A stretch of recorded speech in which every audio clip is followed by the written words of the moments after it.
Alright, give it a go.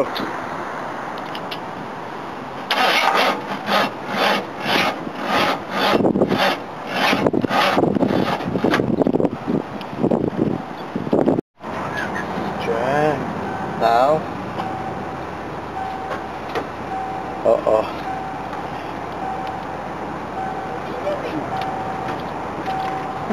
I'm helping this guy get his truck started. Hola, ¿cómo estás? Muy bien, muy bien. ¿Qué le pasa? ¿La fruta no prende?